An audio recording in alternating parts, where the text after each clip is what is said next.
صدري ويسر لي أمري واحلل عقدة من لساني يفقهوا قولي وقال تعالى إنا فتحنا لك فتحا مبينا. تمام قسم کی تعریفات عبادات ایک اللہ وحدہ لا شریک کے لیے ان گنت لاتعداد درود و سلام ہو امام الانبیاء رحمت للعالمین صلی اللہ علیہ وسلم کی ذات گرامی پر.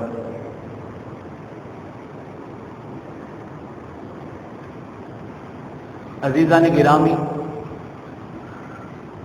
پیارے نبی صلی اللہ علیہ وسلم کی سیرت پاک میں 8ویں ہجری کا بیان آج کیا جائے گا، اور اس بیان میں اسلامی تاریخ کا بلکہ پیارے نبی صلی اللہ علیہ وسلم کی حیات مبارکہ کا سب سے اہم ترین واقعہ پیش آیا. اس واقعہ کو فتح مکہ کہا جاتا ہے. یہ 8 ہجری کے اندر پیش آیا، رمضان 8 ہجری میں.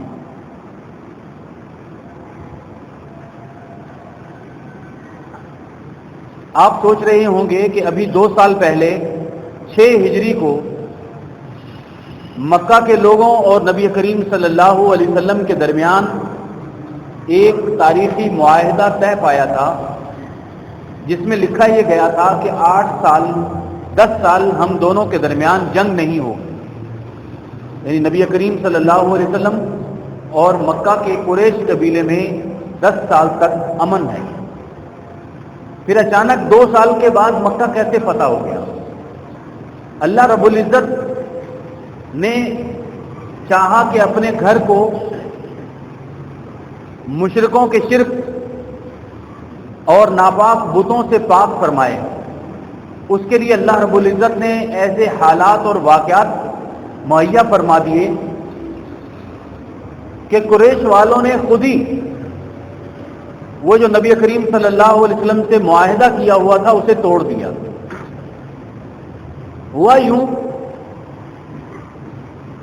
کہ عرب میں 2 بڑے قبیلے تھے، بنو بکر اور بنو خزاعہ. ایک قبیلہ بنو بکر قریش کا ساتھی تھا اور بنو خزاعہ قبیلہ نبی کریم صلی اللہ علیہ وسلم کا مسلمانوں کا ساتھی تھا. ان کی آپس میں لڑائی ہو گئی.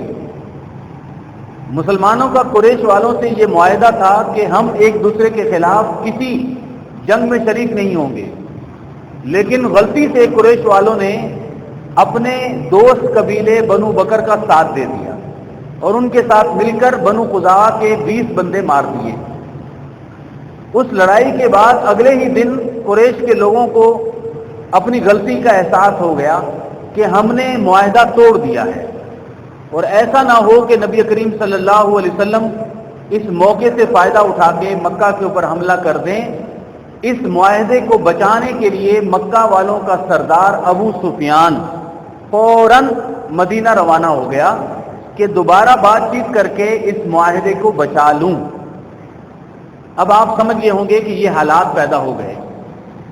اب مکہ والوں کے پاس جو بڑے بڑے سردار تھے، طاقتور سپہ سالار تھے، خالد بن ولید، عمر بن عاص، یہ لوگ بھی مسلمان ہو چکے تھے اور مدینہ میں آ چکے تھے. اس لیے مکہ والوں کی طاقت بڑی کمزور تھی. اسلام پھیل چکا تھا، عرب قبیلے دڑا دڑ اسلام قبول کر رہے تھے. مکہ کے قریب یہودی قبیلے بھی ختم ہو گئے تھے یا وہ مسلمانوں کے سامنے شکست کھا گئے تھے. ان حالات کو دیکھتے ہوئے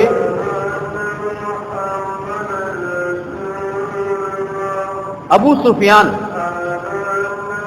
جو پیارے نبی صلی اللہ علیہ وسلم کا سسر بھی تھا اور مسلمان نہیں ہوا تھا، مکہ والوں کا سردار تھا، وہ فوراً مدینہ روانہ ہو گیا.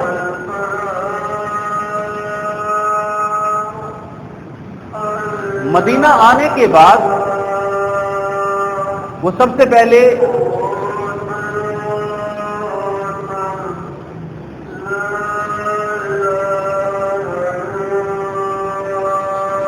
مدینہ میں اس کی بیٹی ام حبیبہ رضی اللہ تعالی عنہ جو پیارے نبی صلی اللہ علیہ وسلم کی زوجہ محترمہ ہیں ان کے گھر بھی آیا، ام المومنین ام حبیبہ کے۔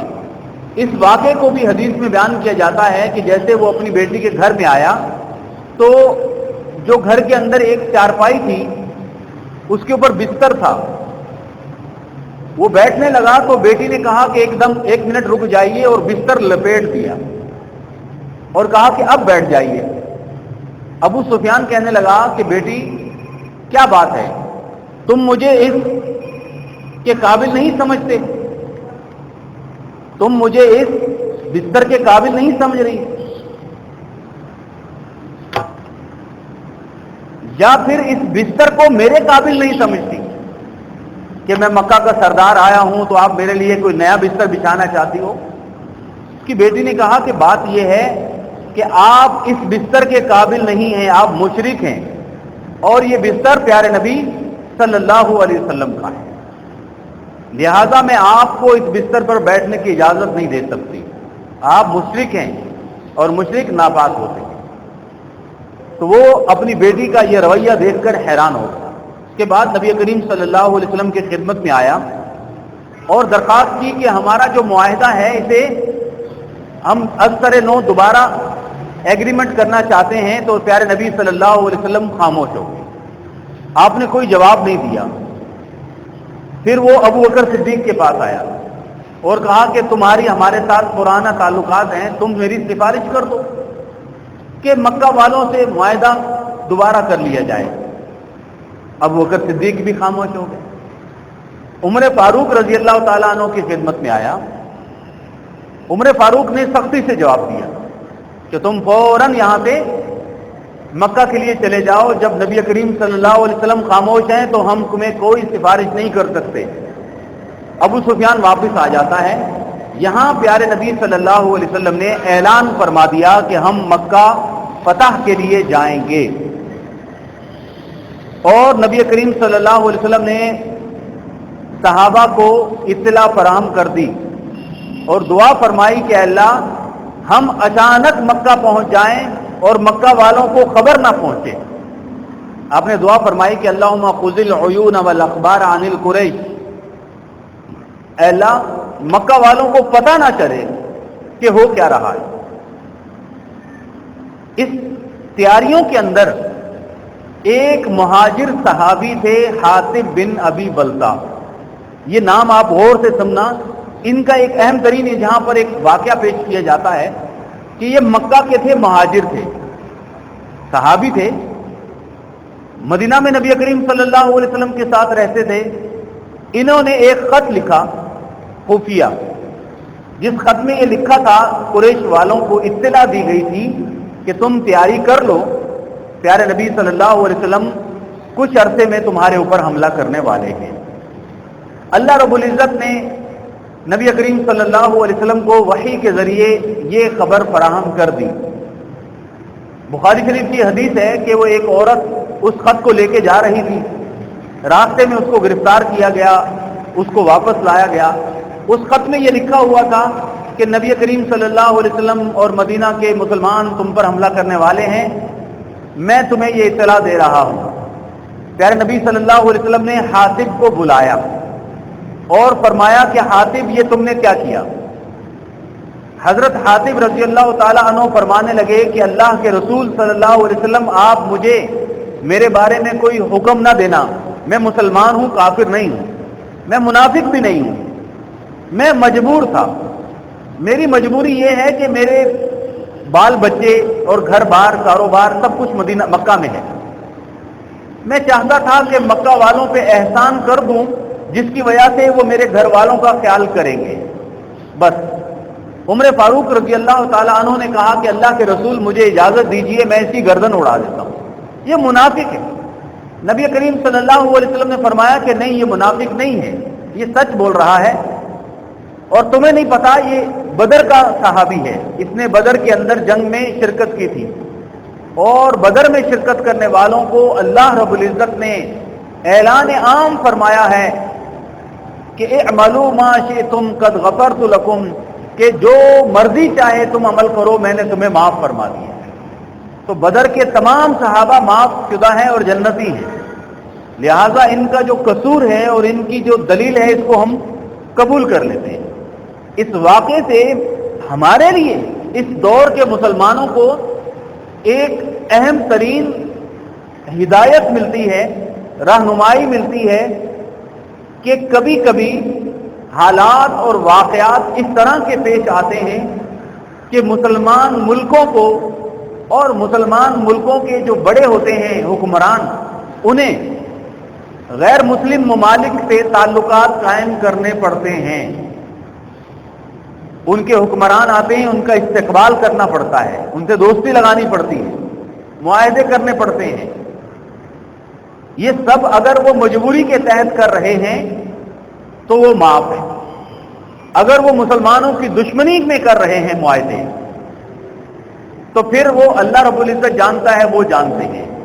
ہم عام مسلمانوں کو فوراً منافقت کا اور کفر کا فتویٰ نہیں لگانا چاہیے کہ حالات اور واقعات کو دیکھ کر تحقیق کرنے کے بعد حکم لگانا چاہیے، کیونکہ یہاں پر بالکل نظر یہ آ رہا تھا کہ حاتب بن ابی بلتہ نے جاسوسی کی اور مشرکین مکہ کا ساتھ دیا، ان کو ایک اہم ترین خبر پہنچائی، لیکن اللہ کے رسول صلی اللہ علیہ وسلم نے اسے منافق قرار نہیں دیا۔ آگے چلتے ہیں۔ پیارے نبی صلی اللہ علیہ وسلم 10,000 صحابہ کے لشکر کے ساتھ رمضان 8 ہجری کو مدینہ سے روانہ ہوئے۔ سبحان اللہ! آپ سوچ سکتے ہیں، گئے دن کے تنہا تھا میں انجمن میں، اب یہاں میرے رازداں اور بھی ہیں۔ صرف 8 سال پہلے مکہ سے نبی کریم صلی اللہ علیہ وسلم اپنے ایک جانسار صحابی ابو بکر کے ساتھ رات کی تاریکی میں وہاں سے نکلے تھے، اور اس خوف سے نکلے تھے کہ کہیں مکہ کے لوگ قتل نہ کر دیں۔ صحابہ اپنی جانیں بچا کر وہاں سے نکلے تھے۔ بہت سارے لوگ حبشہ ہجرت کر گئے، بہت سارے صحابہ مدینہ ہجرت کر کے آ گئے۔ ایک ظلم اور ستم کی مکمل تاریخ ہے جو آپ تقریباً پچھلے 6 مہینوں سے سنتے آ رہے تھے کہ مکہ کے لوگ، ان کے سرداروں نے، مشرکین نے نبی کریم صلی اللہ علیہ وسلم کی زندگی اور آپ کی دعوت کے ساتھ کیسی دشمنی کی، کیسے آپ کے ساتھیوں کو قتل کیا گیا، کیسے بڑے بڑے دھوکوں کے ساتھ صحابہ کو شہید کیا گیا۔ لیکن اللہ رب العزت کی مدد اور نصرت دیکھیں کہ انہی 8 برسوں میں 10,000 کا لشکر لے کر آپ مکہ کی طرف روانہ ہو گئے ہیں، اور مکہ کے لوگوں کو پتہ بھی نہیں۔ اللہ اکبر، اللہ اکبر۔ راستے میں اب مکہ کی طرف جا رہے ہیں، راستے میں مکہ سے آپ کے چچا عباس رضی اللہ تعالی عنہ اپنے گھر والوں کے ساتھ ہجرت کر کے مدینہ آ رہے ہیں۔ یہ آخری ہجرت ہے۔ اس کے بعد نبی کریم صلی اللہ علیہ وسلم نے جب مکہ فتح کر لیا تو فرمایا کہ اب مکہ سے ہجرت نہیں ہوگی قیامت تک۔ آئے وہ راستے میں نبی صلی اللہ علیہ وسلم سے ان کی ملاقات ہو گئی، پیارے نبی صلی اللہ علیہ وسلم کے ساتھ ہی وہ لشکر میں شامل ہو گئے، یہ آخری ہجرت کر کے آئے ہیں۔ مکہ کے اور قریب جاتے ہیں تو مکہ کے 2 سردار ابو سفیان بن حارث، یہ وہ ابو سفیان جو مکہ کے سردار ہیں وہ نہیں ہے، ان کا نام ہے ابو سفیان بن حرب، اور یہ ہے ابو سفیان بن حارث۔ یہ نبی کریم صلی اللہ علیہ وسلم کے چچا زاد بھائی تھے، رشتہ دار تھے۔ اور عبداللہ بن امیہ، انہوں نے نبی کریم صلی اللہ علیہ وسلم کو مکہ کی زندگی میں سخت تکلیف پہنچائی اور شدید دشمنی یہ کیا کرتے تھے، ہر طرح کی مالی، ذہنی اور نفسیاتی تکلیف انہوں نے پہنچائی، یہ آگے سے آ جاتے ہیں اور نبی کریم صلی اللہ علیہ وسلم کے سامنے کھڑے ہو کر معافی کی درخواست کرنے لگے۔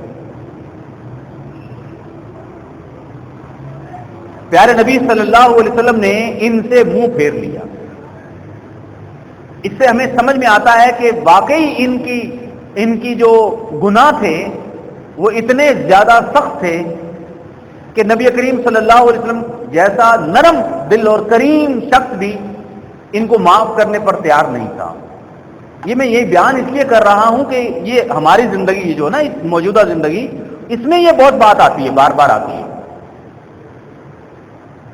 یہ دو رشتہ دار ہیں نبی صلی اللہ علیہ وسلم کے، مسلمان نہیں ہیں، مشرک ہیں، پچھلی زندگی میں ساری زندگی تکلیف پہنچائی، ظلم کیے ہیں، اب آپ کے سامنے آ گئے ہیں، نبی صلی اللہ علیہ وسلم کے پاس 10,000 کا لشکر ہے اور وہ معافی مانگتے ہیں، آپ نے اپنا منہ پھیر لیا۔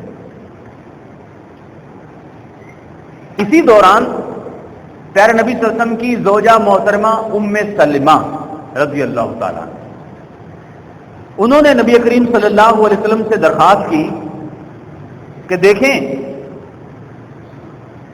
ساری دنیا آپ کے احسان کو مانتی ہے، ہر شخص کو آپ معاف کر دیتے ہیں، پھر آخر یہ دو آپ کے رشتہ دار کیوں محروم ہیں؟ یہ اتنے بھی بدبخت نہیں ہیں کہ یہ آپ کی معافی سے محروم ہو جائیں۔ یعنی آپ کی بیوی سفارش کر رہی ہے۔ حضرت علی رضی اللہ تعالیٰ عنہ بھی رشتہ دار تھے، انہوں نے ابو سفیان بن حارث کو سائیڈ میں لے جا کر سمجھایا کہ دیکھو تم جیسے ہی نبی صلی اللہ علیہ وسلم کے پاس جاؤ اور جاتے ہی قرآن کریم کی یہ آیت پڑھو، وہ آیت پڑھو جو یوسف علیہ السلام کے بھائیوں نے یوسف کے سامنے پڑھی تھی، تاللہ لقد آثرک اللہ علینا وان کنا لخاطئین۔ اللہ کی قسم، اللہ نے آپ کو ہم سب کے اوپر احسان فرما دیا ہے، اللہ نے آج آپ کو غالب کر دیا ہے۔ وَإِن كُنَّا لَخَاطِئِينَ، ہم گناہگار، غلطی ہم سے ہوئی ہے، ہمیں معاف کر دی۔ جب آپ کے سامنے قرآن کی یہ آیت پڑھی گئی تو پھر جواب میں بھی نبی کریم صلی اللہ علیہ وسلم نے، ہمارے ماں باپ آپ پر قربان، آپ نے پھر قرآن کی آیت پڑھی کہ ٹھیک ہے، لا تثریب علیکم اليوم، آج تم سے کوئی بدلہ نہیں لیا جائے گا، یغفر اللہ لکم، اللہ تمہیں معاف فرمائے، وہو ارحم الراحمین، اللہ بہت معاف کرنے والا ہے۔ آپ دیکھیں اس ہماری زندگی، موجودہ زندگی کے لیے اس میں کتنے سبق ملتے ہیں۔ بیوی کا کردار، عورت کا کردار، بیوی کو چاہیے کہ اگر اپنے شوہر کے اگر کوئی رشتہ دار ہیں، یعنی اس کے سسرالی رشتہ دار ہیں، ہوتے ہیں بہن بھائی ماں باپ رشتہ دار، ان سے اپنے شوہر کی ناراضگی ہے تو ہمارے موجودہ معاشرے کی عورتیں کیا کرتی ہیں؟ اس جلتی ہوئی آگ پہ مزید تیل ڈالتی ہیں اور ان کی وہ برائیاں بھی بتاتی ہیں جو یہ بھول گیا ہے۔ اور کبھی ان کی صلح ہونے لگے، کبھی دو بھائی آپس میں ملنے لگے تو اس کو بتاتی ہیں کہ تمہیں یاد نہیں ہے 10 سال پہلے اسی تمہارے بھائی نے تمہارے ساتھ کیا کیا تھا، تمہیں یاد نہیں ہے تمہارے ماں باپ نے تمہیں گھر سے نکال دیا تھا۔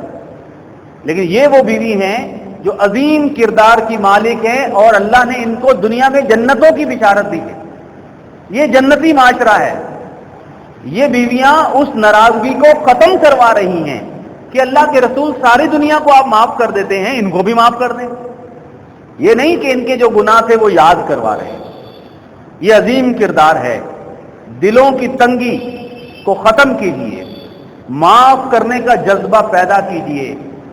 ہم نے اپنی زندگی میں ایسی مائیں دیکھی ہیں، مائیں جو اپنے بیٹوں سے ناراض ہیں اور اپنی بہو سے ناراض ہیں، ساری زندگی اپنی بہو سے بات نہیں کرتی، نماز پڑھتی ہیں، روزے رکھتی ہیں، حج عمرہ بھی کرتی ہیں، صدقہ خیرات بھی کرتی ہیں، لیکن اپنی سگی وہ بیٹی، وہ بہو جس کو آپ نے ہاتھوں سے گھر میں لے کر آئی تھی، اسے معاف ہی نہیں کر رہی، بات ہی نہیں کر رہی۔ ایسے بھائی دیکھے ہیں جو ایک شہر میں رہتے ہیں، 10-10 سال آپس میں بات نہیں کرتے۔ کوئی گھر کا جھگڑا تھا، کوئی وراثت کا جھگڑا تھا، کوئی زمین کا جھگڑا تھا، پیسے کا جھگڑا تھا، معاف کر۔ اور جو بندہ معاف کر دیتا ہے نا سب کو، اس کو جو زندگی میں سکون ملتا ہے وہ آرام سے سوتا ہے۔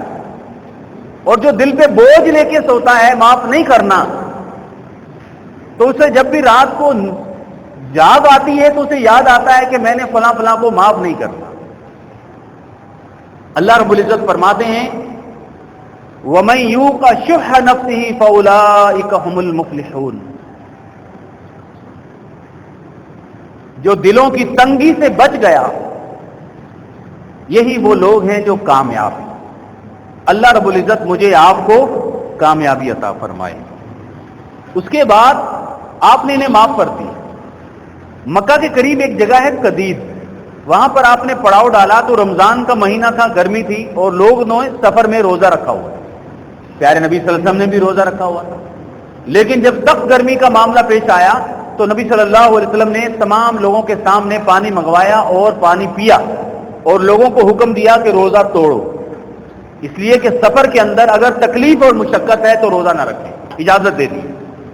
آپ کو بتایا گیا کہ کچھ صحابہ ایسے ہیں جنہوں نے ابھی تک روزہ نہیں توڑا، وہ یہ سمجھتے ہیں کہ ان کے اندر طاقت ہے، ہمت ہے، وہ گرمی اور سفر میں روزہ رکھ لیں گے۔ تو نبی کریم صلی اللہ علیہ وسلم نے فرمایا کہ یہ لوگ نافرمان ہیں۔ مطلب نبی صلی اللہ علیہ وسلم کا حکم ضروری ہے ماننا، اگرچہ فرض روزہ ہے، لیکن نبی صلی اللہ علیہ وسلم نے فرما دیا کہ روزہ کھول دو تو کھول دو۔ اس سے یہ پتہ چلتا ہے کہ سفر میں نکلتے وقت اگر روزہ ہے تو ٹھیک ہے، روزہ رکھ لیں۔ اگر وہ سفر آسان ہے، سکون دینے والا ہے، تکلیف نہیں ہے، پریشانی، تو پورا روزہ رکھیں۔ لیکن اگر وہ پریشانی ہے، سختی ہے، گرمی ہے، مصیبت ہے، تو پھر روزہ کھول بھی سکتے ہیں۔ اب آپ دیکھیں، مکہ کے قریب علاقہ ہے، بالکل قریب، مر الزہران، وہاں نبی کریم صلی اللہ علیہ وسلم نے رات کے ٹائم پڑاؤ ڈالا۔ 10,000 لشکر ہے اور رات اندھیری ہوتی تھی۔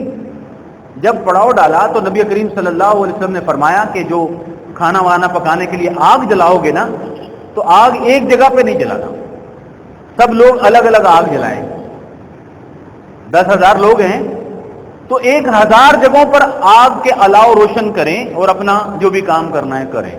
آپ دیکھیں، رات اندھیری ہو، صحرا ہو، اور 10,000 جگہوں پر آگ روشن ہو جائے تو دیکھنے والے کے اوپر کیسا اثر پڑے گا؟ نفسیاتی دباؤ اس کو کہتے ہیں۔ جب یہ آگ جلائی گئی تو ابو سفیان، وہ جو مکہ کا سردار ہے، وہ سخت ڈر اور خوف کے عالم میں باہر نکلا۔ ان کے ساتھ حکیم بن حزام بھی تھے۔ ایک پہاڑی پہ چڑھ کے دیکھا تو دور دور تک 10,000 آگ کے روشنی نظر آئی۔ تو وہ تو جو بھی اس کے اندر ہمت تھی، طاقت تھی، وہ سب ختم، خوف سے کانپنے لگا۔ یہ کون لوگ ہیں؟ پریشان، اتنا بڑا لشکر تو کیا میں نے زندگی میں نہیں دیکھا، اور اچانک مکہ کے اوپر اتنا بڑا لشکر آ جائے، یہ لوگ ہیں کون؟ وہ اسی پریشانی میں بھاگ رہا ہے۔ اسے پیارے نبی صلی اللہ علیہ وسلم نے پہرہ دار جو مقرر کیے تھے، ان کے اوپر حضرت عمر بن خطاب کو کھڑا کیا تھا کہ تم نے پہرہ دینا ہے، باقی لوگ آرام کریں گے۔ اور 10,000 آگ کے وہ جو کیا کہتے ہیں الاؤ روشن کیے۔ ابو سفیان نے دیکھا کہ حضرت عبداللہ عباس جو نبی صلی اللہ علیہ وسلم کے چچا ہیں، وہ خچر پہ مکہ آ رہے ہیں، ان کو ملے اور کہا کہ یہ جو اتنا بڑا آگ کا لشکر ہے، یہ کون ہے؟ تو عباس نے کہا کہ تمہیں نہیں پتا، یہ ہیں رسول اللہ صلی اللہ علیہ وسلم اور ان کے لشکر۔ تو ابو سفیان نے کہا کہ یہ رسول اللہ کا لشکر ہے، اتنا بڑا لشکر؟ کہا ہاں۔ وہ کہنے لگا کہ تمہارے بھتیجے کی بادشاہت تو پھر دنیا پہ چھا گئی۔ عباس نے کہا کہ نہیں، بادشاہت نہیں ہے، یہ نبوت ہے، یہ بادشاہ نہیں ہے، یہ نبی ہیں۔ اور عباس نے یہ کہا کہ دیکھو، تمہیں اگر وہ نظر آ گیا لشکر والوں کو وہ تمہیں تو فوراً گردن اڑا دیں گے. تم میرے پیچھے بیٹھو سواری پر, میں تمہیں نبی کریم صلی اللہ علیہ وسلم کے پاس لے کے جاتا ہوں اور تمہارے لیے معافی کی بات کرتا ہوں. تم اکیلے نہیں جانا. وہ عباس جب اپنے ساتھی یعنی ابو سفیان کو لشکر پہ بٹھا کے خچر پہ لے کر آئے تو عمر بن خطاب نے دیکھ لیا. عمر بن خطاب رضی اللہ تعالیٰ عنہ نے فرمایا کہ یہ تو ہمارا دشمن ہے, اس کی گردن ہم نے اڑانی ہے. وہ فوراً بھاگ کر نبی صلی اللہ علیہ وسلم کے پاس روانہ ہو گئے. اوپر سے عباس بھی آ گئے. عمر بن خطاب نے کہا کہ اللہ کے رسول بس فوراً مجھے اجازت دیجیے, میں اس دشمن کی گردن اڑا دوں. نبی صلی اللہ علیہ وسلم کے چچا بھی آ گئے جو مسلمان ہیں, آ کر کہنے لگے یا رسول اللہ صلی اللہ علیہ وسلم, ابو سفیان کو میں نے امان دی ہے, یہ میرے ساتھ آیا ہے, لہذا اسے کوئی ہاتھ نہ لگائے اور یہ آپ سے بات کرنا چاہتا ہے. اگلی صبح نبی کریم صلی اللہ علیہ وسلم نے ابو سفیان کو بلایا اور فرمایا کہ دیکھو ابو سفیان, الم یعنی لک ان تشہد ان لا الہ الا اللہ, ابھی بھی وقت نہیں آیا کہ تم جان لو کہ اللہ کے علاوہ کوئی معبود نہیں ہے, ابھی بھی وقت نہیں آیا. ابو سفیان کہنے لگا جی ہاں اللہ کے رسول, میں مانتا ہوں کہ اللہ کے علاوہ کوئی معبود نہیں ہے, اللہ کے علاوہ کوئی خدا ہوتا تو میری مدد ضرور کرتا, لیکن پچھلے 10 سالوں میں میری کسی نے مدد نہیں کی. اس کا مطلب یہ ہے کہ ایک اللہ ہی معبود ہے. پھر نبی صلی اللہ علیہ وسلم نے فرمایا ابھی وقت نہیں آیا کہ ان تشہد انی رسول اللہ, تم گواہی تو دو کہ میں اللہ کا رسول ہوں. اس نے مان لیا کہ جی ہاں اللہ کے رسول, آپ اللہ تعالیٰ کے رسول ہیں, مسلمان ہو گیا.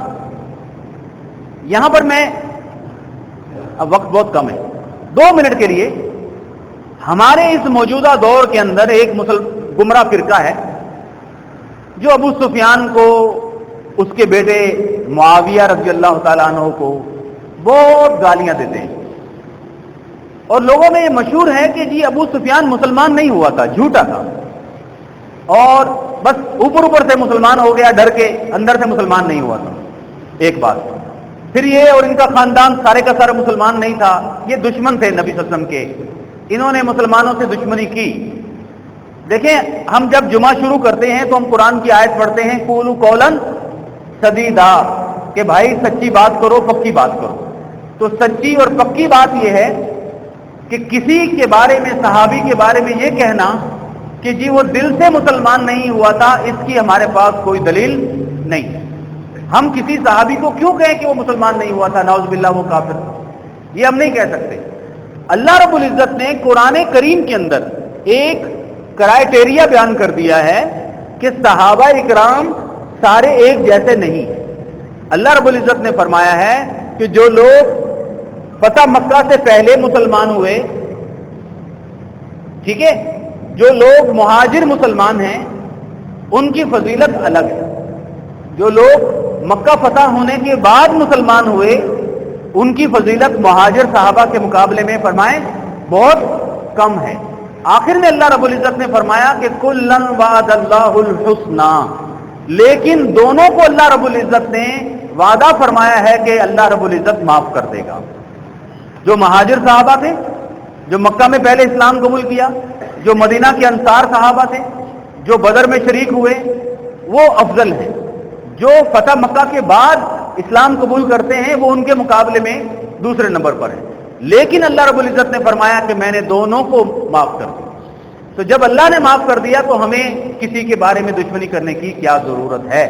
پھر ابو سفیان جو تھا اسلام قبول کرنے کے بعد اس نے جنگوں میں شرکت کی, یعنی جہاد میں شرکت کی تھی. جنگ قادسیہ میں جو ایران فتح ہوا حضرت عمر کے دور میں, یہ باقاعدہ شرکت کی. اس کی آنکھ کے اوپر تیر لگا, بوڑھے کے بڑھاپا تھا, زخمی ہو گیا تھا. اس کا بیٹا امیر معاویہ رضی اللہ تعالیٰ عنہ صحابی تھے, لیکن اس کا جو پوتا ہے یزید, میں نے آپ کو کیا کہا کہ سچ بات کہنی ہے, تو بھائی اس کی برائیاں ہیں, اس کے اندر بڑے بڑے اس نے بہت شدید نقصان پہنچایا. وہ ایک وقت پر میں آگے جا کے بیان کروں گا. صحابہ کو قتل کیا, بے شمار اس کے غلط کام ہیں جو ہم اس کی بات نہیں کرتے. جو غلط ہے وہ غلط ہے اور جو صحیح ہے وہ صحیح ہے, کیونکہ اللہ رب العزت نے فرمایا ہے حق کی گواہی دو. حق کی گواہی دینی ہمارے لیے ضروری ہے. تو جب پیارے نبی صلی اللہ علیہ وسلم اس طرح مکہ میں داخل ہو جاتے ہیں. داخل ہوتے وقت نبی کریم صلی اللہ علیہ وسلم 5 بڑے لشکر کے ساتھ گئے. 5 لشکر الگ الگ. ایک لشکر کے اوپر آپ سردار تھے, ایک لشکر کا امیر خالد بن ولید تھا, ایک لشکر کا امیر ابو عبیدہ بن جراح تھے. اس طرح جب مختلف لشکر مکہ میں داخل ہوئے تو نبی کریم صلی اللہ علیہ وسلم نے اعلان فرما دیا کہ مکہ والوں کو معافی ہے. جو لوگ مسجد حرام میں یعنی کہ جو مکہ ہے بیت اللہ وہاں چلا جائے گا اس کو ہم کچھ نہیں کہیں گے. جو بندہ اپنے گھر کا دروازہ بند کر لے گا اس کو معاف. جو ابو سفیان کے گھر چلا گیا اس کو بھی معاف کیے. اس کے علاوہ جو جنگ کرنے آئے گا اس کو ہم مار دیں گے. تو مکہ کا کوئی آدمی آگے سے مقابلہ کرنے نہیں آیا کیونکہ ان کی طاقت ہی ختم ہو گئی تھی. سارے لوگ بیت اللہ پہنچ گئے اپنے آپ کو بچانے کے لیے. اب نبی کریم صلی اللہ علیہ وسلم نے بیت اللہ داخل ہوتے ہیں اور انا فتحنا لک فتحا مبینا سورہ فتح کی تلاوت فرماتے ہیں کہ اللہ رب العزت نے 2 سال پہلے وعدہ فرمایا تھا کہ اے حبیب ہم نے آپ کو فتح نصیب فرما دی. آج اللہ رب العزت نے فتح نصیب فرما دی. پیارے نبی صلی اللہ علیہ وسلم نے حجر اسود کو چوما, بیت اللہ کا طواف کیا. بیت اللہ میں 360 بت رکھے ہوئے تھے. آپ کے ہاتھ میں لاٹھی تھی. آپ نے ان بتوں کو گرانا شروع کر دی اور قرآن کریم کی یہ آیت پڑھنے لگے قد جاء الحق وزهق الباطل ان الباطل کان زہوقا. اب حق آ گیا ہے, باطل ختم ہو گیا ہے, یہ بت پرستی ختم ہو گئی. یہ واقعہ آگے بھی انشاءاللہ اگلے جمعے بیان کیا جائے گا. یہاں پر آپ سوچیں کہ نبی کریم صلی اللہ علیہ وسلم نے جاتے پہلا کام کیا کیا. دنیا میں سب سے گندا ترین اگر کوئی مذہب ہے وہ بت پرستی, بتوں کو پوجا کرنے والے.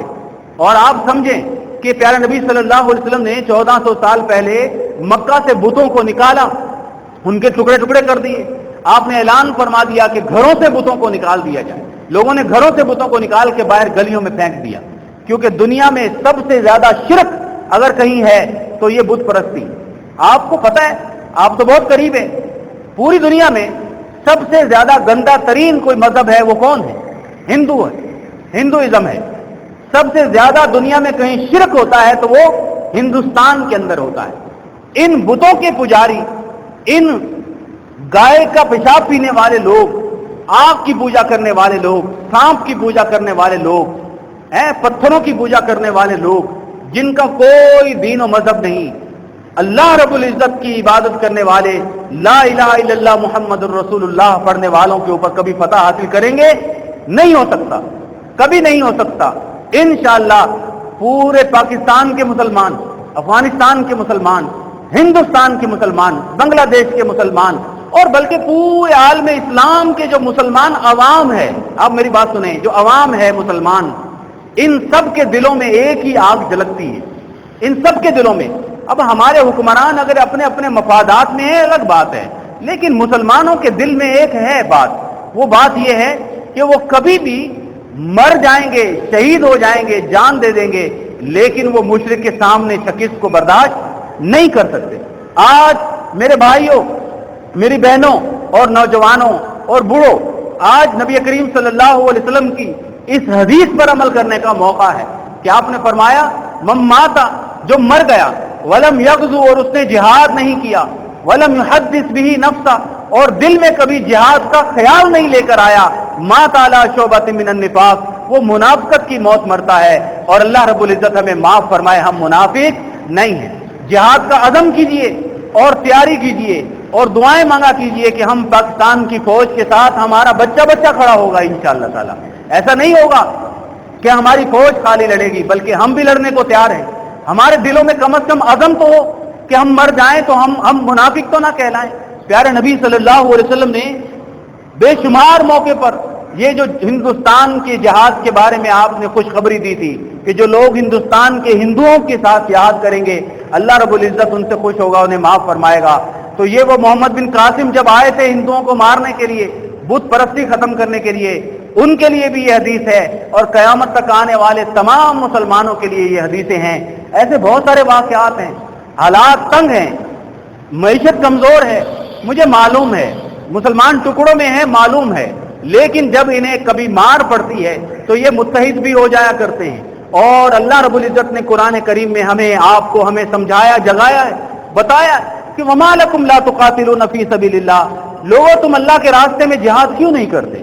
والمستضعفین من الرجال والنساء والولدان، دیکھو کمزور عورتیں، بچے اور بوڑھے، الذین یقولون، جو لوگ دعائیں مانگتے ہیں، ربنا اخرجنا من هذه القرية الظالم اهلها، اے اللہ ہمیں اس ظالم بستی سے نکال دے، یہاں کے لوگ ہم پر ظلم کرتے ہیں۔ 90 لاکھ کشمیر کے مسلمان ہیں، وہاں 15 لاکھ سے زیادہ ہندو فوج کھڑی ہے، کرفیو ہے، لوگ کہتے ہیں دعائیں نہیں ہیں، ان کے کھانے کو چیزیں نہیں ہیں، پریشان عالم کے اندر ہیں، ان کو بھی دعائیں مانگنی چاہیے، ہمیں بھی عزم کر لینا چاہیے، کیونکہ منافق کی کوئی زندگی نہیں ہوتی، اور منافق کی دنیا کے اندر بھی نجات نہیں ہوتی، آخرت کے اندر بھی نجات نہیں ہوتی۔